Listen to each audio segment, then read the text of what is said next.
ক্ষমতা হারানোর পর আর কোনো কিছুতেই যেন সময় ভালো যাচ্ছে না পশ্চিমবঙ্গের সাবেক মুখ্যমন্ত্রী মমতা বন্দ্যোপাধ্যায়ের। আবারও বড় ধরনের রাজনৈতিক ধাক্কার মুখে পড়েছেন তিনি। তৃণমূল কংগ্রেসের ২০ জন সংসদ সদস্য নরেন্দ্র মোদীর বিজেপিকে সমর্থন দেওয়ার কথা ঘোষণা করেছেন। আর এর মাধ্যমে দিল্লিতে ভেঙে গেল তৃণমূলের সংসদীয় দল। দেশটির জনপ্রিয় সংবাদ মাধ্যম আনন্দবাজার পত্রিকার এক প্রতিবেদনে এ তথ্য জানানো হয়েছে। সোমবার শুভেন্দু অধিকারীর ডাকা এক বৈঠকে বিজেপিকে সমর্থন দেওয়ার কথা ঘোষণা করেন তৃণমূলের এই এমপিরা। দলটির বিদ্রোহী ব্লকের নেত্রী কাকলি ঘোষ দস্তিদার সংবাদ মাধ্যমের কাছে বিজেপিকে সমর্থন দেওয়ার কথা নিশ্চিত করেছেন।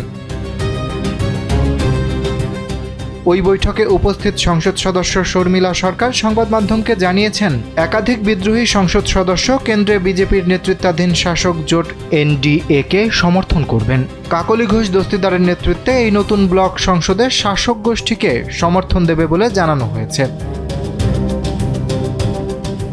নাটকীয় বিষয় হলো, যখন বিদ্রোহী সাংসদরা বিজেপিকে সমর্থনের ঘোষণা দিচ্ছিলেন, ঠিক তখনই দিল্লিতে বিজেপি বিরোধী ইন্ডিয়া জোটের বৈঠকে অংশ নিচ্ছিলেন তৃণমূল নেত্রী মমতা বন্দ্যোপাধ্যায় এবং অভিষেক বন্দ্যোপাধ্যায়। এরই মধ্যে তৃণমূলের রাজ্যসভার সদস্য সুখেন্দু শেখর রায় দল ও সংসদ সদস্য পদ থেকে ইস্তফা দিয়েছেন।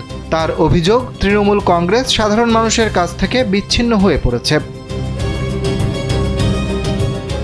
পশ্চিমবঙ্গের রাজনীতিতে চলমান অস্থিরতার মধ্যে তৃণমূলের এই ভাঙন নতুন সমীকরণ তৈরি করতে পারে বলে মনে করছেন বিশ্লেষকরা। তবে দলীয় নেতৃত্ব এখনও আনুষ্ঠানিকভাবে এই বিদ্রোহ নিয়ে বিস্তারিত প্রতিক্রিয়া জানাননি।